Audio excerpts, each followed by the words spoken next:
J'ai été le premier à exprimer cette déception. Je comprends que les États ont des agendas chargés, mais si en Europe, les gens ne trouvent pas le moyen pour 1 heure de trajet ou 2 heures de venir, parce qu'il s'agit du financement de l'adaptation, ça peut nous pousser à nous poser des questions. C'est un constat, mais je pense que le plus important, c'est pas certes sur la présence, mais ça, disons, c'est une question simplement de bonne conduite dans les relations entre partenaires. Mais le plus important, c'est leur contribution sur le sujet. Et j'espère que d'ici novembre, vraiment, les Européens, les Américains, les Chinois et tout le monde, les gens seront au rendez-vous à Sharm el-Sheikh, en Égypte, concrètement sur le financement de l'adaptation. Parce que sinon, des pays comme le vôtre, par exemple, on parle d'énergie fossile, et vous allez dire, mais bien sûr. Si pourquoi pas nous? Pourquoi nous, on ne va pas utiliser nos énergies fossiles pour notre développement? Ça fait 1 siècle et demi, les autres ont fait pareil. Ils continuent d'ailleurs à le faire. Il y a encore du charbon en Europe, aux États-Unis, en Chine. Il y a du pétrole, donc on ne peut pas nous donner des leçons sur ça. C'est clair que nous allons... J'espère qu'on ne va pas y arriver parce que ce n'est pas dans l'intérêt de l'humanité, ce n'est pas dans l'intérêt de notre planète Terre. Donc il faut qu'on soit conscient des conséquences de cette utilisation abusive des ressources fossiles. L'Afrique, évidemment, souffre au premier chef Bien des sûr, règlements climatiques. L'Afrique pollue la moins, on est responsable de moins de 3,5% du réchauffement. Et nous sommes la principale victime, naturellement. Malheureusement, l'Afrique est victime de beaucoup de maux. Parce que on est vulnérable quand on n'est pas très fort économiquement. Toute crise qui vient a un effet beaucoup plus dévastateur. C'est le cas pour la Covid, c'est le cas parce qu'on n'arrive pas à relancer l'économie. Pour la relancer, depuis 2 ans, on parle de la réallocation des droits de tirage spéciaux des pays riches qui n'en ont pas besoin. Et ça ne leur coûte pas 1 franc. C'est juste de donner leurs droits ou de prêter leurs droits.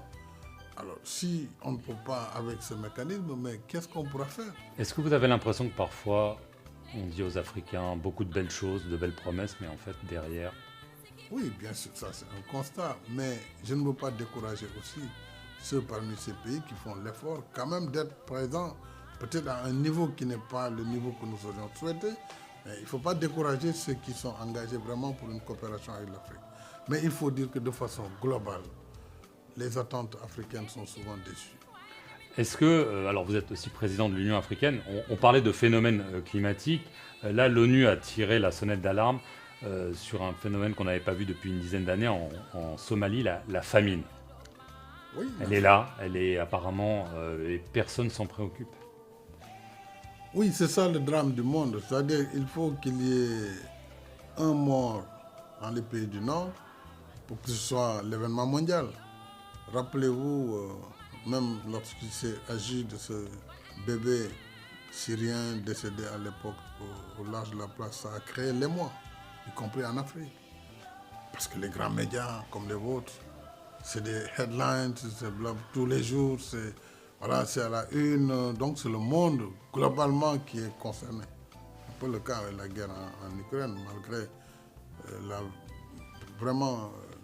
laideur de la guerre et les atrocités. Mais au quotidien, en Afrique, c'est par centaines que les gens sont tués par le terrorisme international. Qui en parle? Qui en fait une actualité? Au quotidien, je vous dis, dans beaucoup de pays. Et les gens, ils survivent. Ils essayent de survivre.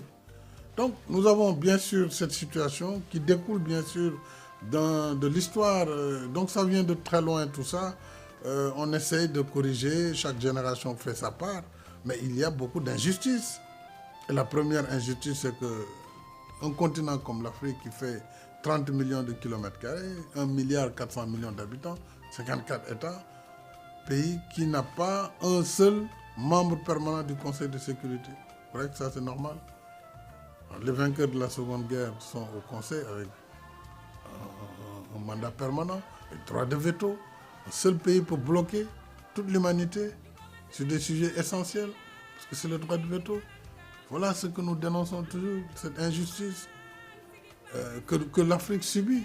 Et nous nous battons pour qu'on mette un terme à cela, au moins qu'on ouvre le Conseil de sécurité, qu'on ait, nous, nos 2 mandats permanents, ce que nous réclamons aussi, avec les mêmes droits que les autres pays permanents. Parce qu'au moment où ça se faisait, nous étions des colonies, nous n'étions pas des pays indépendants. 70 ans après, 75 ans après, on a les mêmes règles. Voilà le problème du monde. Il est injuste et il ne s'adapte pas, en tout cas, aux besoins de l'Afrique. Nous nous battons. Là, nous venons d'obtenir quand même le soutien des grands pays sur l'adhésion de l'Union africaine au G20. Là aussi pour être membre, être là autour de la table. Parce que le G20 définit beaucoup de grandes politiques macroéconomiques globales. Et si on n'est pas membre, alors que l'Union africaine réunie, c'est 2,7 trillions de dollars, donc 2700 milliards de dollars de produits intérieurs bruts. 8e économie mondiale, mais on n'est toujours pas membre. Heureusement que les pays du G7 apportent leur soutien, les pays des BRICS apportent leur soutien, donc vraisemblablement au mois de novembre à Bali, on pourra admettre l'Afrique. Donc c'est petit à petit qu'on va gagner, mais on continue le combat parce que le combat, il est malheureusement global au Conseil de sécurité, sur le climat, sur le développement, sur la migration. Bref, il faut continuer le combat permanent pour l'Afrique, mais aussi une Afrique qui est en partenariat avec le reste du monde, mais en partenariat gagnant-gagnant.